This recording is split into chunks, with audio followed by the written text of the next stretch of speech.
Estás escuchando El Despertar, un podcast dedicado al estudio de la Biblia y enseñanzas para las mujeres y su diario vivir. Hola chicas, tenemos una nueva oportunidad de tener un tiempito compartiendo algo acerca de la palabra de Dios. Y nos toca hoy considerar el capítulo 3 de la primera carta del apóstol Pablo a los tesalonicenses. Así que les invito a abrir las Biblias y buscar este capítulo 3. Y lo leemos juntas, dice así: por lo cual, no pudiendo soportarlo más, acordamos quedarnos solos en Atenas y enviamos a Timoteo, nuestro hermano, servidor de Dios y colaborador nuestro en el Evangelio de Cristo, para confirmaros y exhortaros respecto a vuestra fe, a fin de que nadie se inquiete por estas tribulaciones, porque vosotros mismos sabéis que para esto estamos puestos. Porque también estando con vosotros, os predecíamos que íbamos a pasar tribulaciones, como ha acontecido y sabéis. Por lo cual también yo, no pudiendo soportar más, envié para informarme de vuestra fe, no sea que os hubiese tentado el tentador y que nuestro trabajo resultase en vano. Pero cuando Timoteo volvió de vosotros a nosotros y nos dio buenas noticias de vuestra fe y amor, y que siempre nos recordáis con cariño, deseando vernos, como también nosotros a vosotros, por ello, hermanos, en medio de toda nuestra necesidad y aflicción, fuimos consolados de vosotros por medio de vuestra fe, porque ahora vivimos si vosotros estáis firmes en el Señor. Por lo cual, ¿qué acción de gracias podremos dar a Dios por vosotros, por todo el gozo con que nos gozamos a causa de vosotros delante de nuestro Dios, orando de noche y de día con gran insistencia, para que veamos vuestro rostro y completemos lo que falta a vuestra fe? Mas el mismo Dios y Padre nuestro, y nuestro Señor Jesucristo, dirija nuestro camino a vosotros. Y el Señor os haga crecer y abundar en amor, unos para con otros y para con todos, como también lo hacemos nosotros para con vosotros, para que sean afirmados vuestros corazones, irreprensibles en santidad delante de Dios nuestro Padre, en la venida de nuestro Señor Jesucristo, con todos sus santos.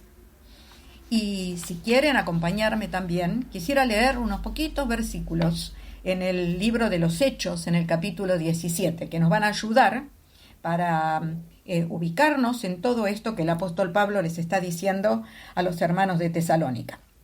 Hechos 17, versículos 1 al 4, dice: pasando por Anfípolis y Apolonia, llegaron a Tesalónica, donde había una sinagoga de los judíos.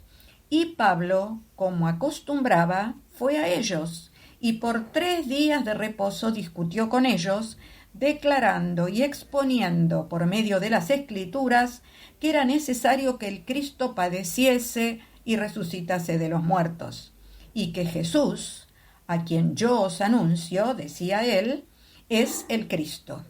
Y algunos de ellos creyeron, y se juntaron con Pablo y con Silas, y de los griegos piadosos gran número, y mujeres nobles no pocas.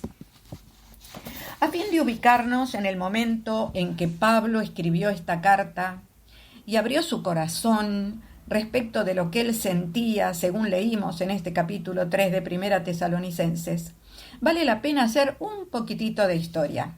La iglesia de Tesalónica era muy joven. Los creyentes allí habían tenido muy poco tiempo de instrucción y enseñanza. Como solía suceder, tan pronto como Pablo comenzó su ministerio, también empezó la oposición y la persecución.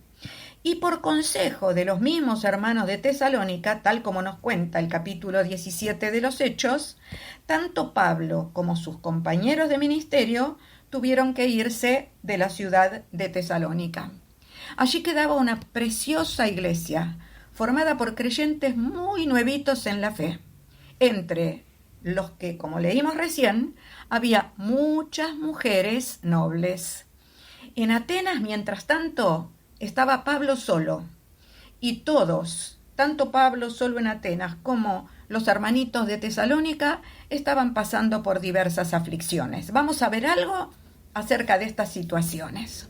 Primero, ¿cuál era la aflicción o las aflicciones de los hermanos de Tesalónica? Pablo se entera, estando en Atenas, de que así como lo habían perseguido a él, ahora los creyentes de Tesalónica estaban sufriendo persecución.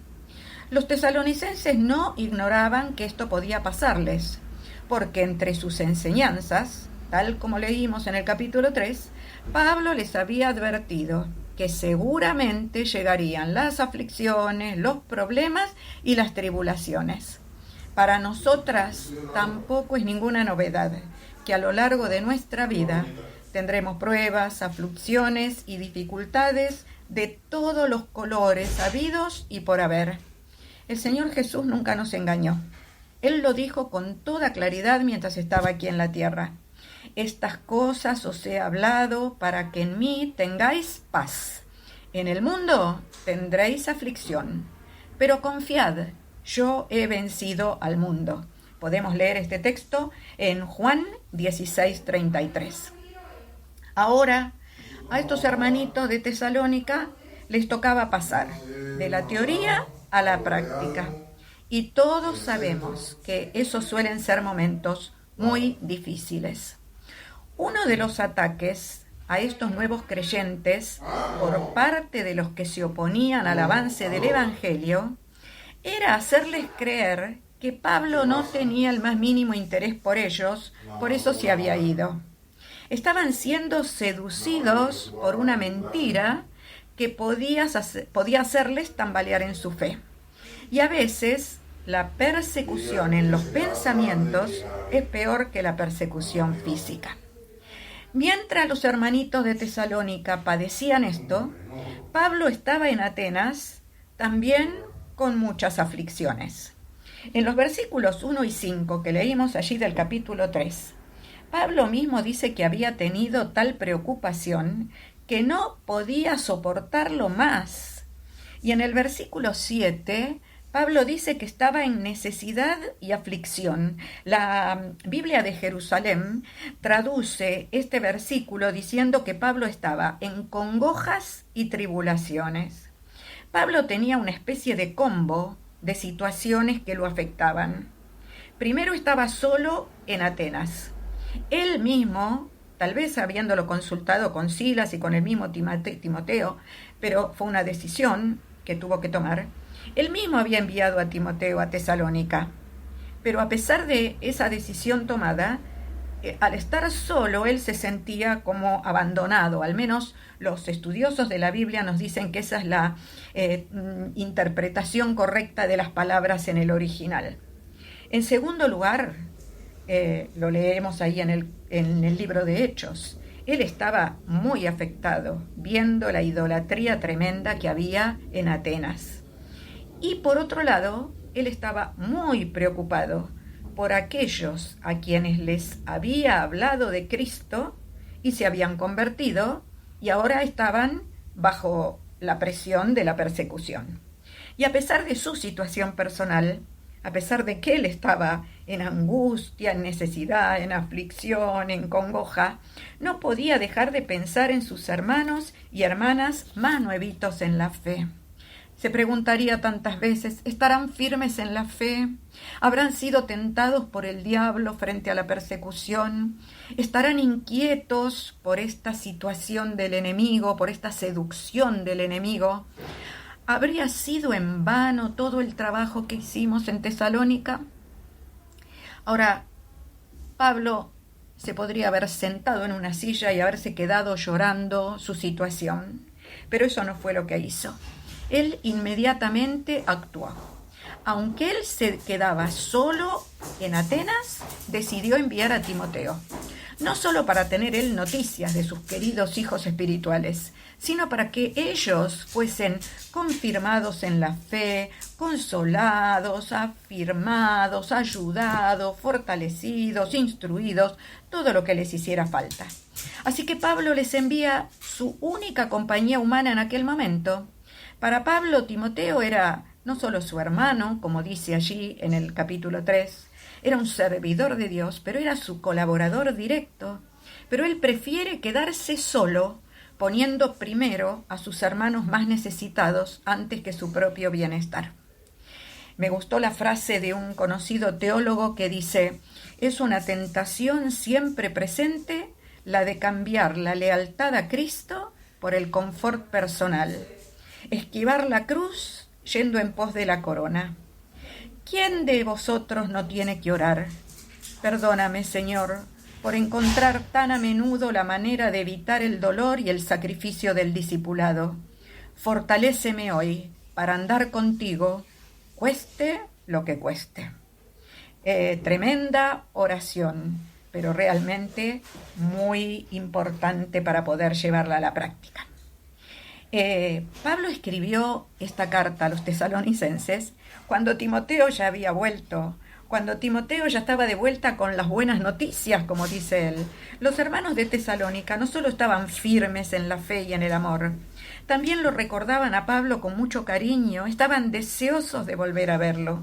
Esto era una tremenda alegría para el apóstol. El versículo 8 es precioso, me encanta. Con las noticias que trajo Timoteo, es como que a Pablo le volvió el alma al cuerpo. Él sintió que revivía. Sus hijos espirituales estaban bien en medio de la aflicción. Y esto culmina con una preciosa oración y con dejar el profundo deseo de volver a encontrarse con los hermanos de Tesalónica en las manos del Señor. Solo es Dios quien podía encaminar a Pablo y volver a llevarlo a Tesalónica. Solo es Dios quien podía obrar en estos nuevos hermanitos para que, como dicen los versículos 2, 6, 13, crecieran y abundaran en amor, para que fuesen afirmados en la fe, para que vivieran de manera irreprensible en santidad. Y como en toda la carta, Pablo no deja de citar la venida del Señor, la gran esperanza de todos los creyentes de todos los tiempos. Este tema de la venida del Señor aparece en todos los capítulos de la carta a los tesalonicenses. Después de escuchar esta historia, podríamos preguntarnos, cuando nosotras tenemos dificultades, aflicciones, pruebas, ¿nos hacen trastabillar de nuestra fe? ¿Prestamos nuestros oídos al tentador, que seguramente intentará hacer su trabajito para debilitarnos? ¿Nos inquietamos frente a las aflicciones, cediendo ante las sugerencias del enemigo, haciéndonos creer que Dios no nos ama? También podemos preguntarnos, ¿podemos pensar en otros cuando nosotras estamos en dificultades? ¿O nos limitamos a sentarnos a llorar y lamentarnos por nuestra situación y por nuestra aflicción? ¿Qué estamos dispuestas a hacer o a renunciar para bendecir a nuestras hermanas más nuevitas o a nuestras hijas espirituales si las tenemos, aún en medio de problemas, pruebas y angustias? Tanto Pablo como los nuevos creyentes de Tesalónica son un ejemplo. Cada uno de ellos priorizaba a los demás, considerando las necesidades de los demás en medio de las necesidades propias. Y nosotras tenemos la misma esperanza de todos ellos. El Señor viene pronto, así que podemos pedirle al Señor que nos dé a cada una de nosotras el mismo sentir de estos preciosos hermanos con quienes vamos a compartir toda la eternidad. Hermana que estás escuchando, ¿tienes dificultades, aflicciones, problemas, angustias? Seguramente todas las tenemos de mayor o menor medida. El Señor te anime con este capítulo, en medio de tus aflicciones, no solo a pensar en ti misma, sino también en poder ser de aliento y ayuda a alguien más. Que el Señor te bendiga.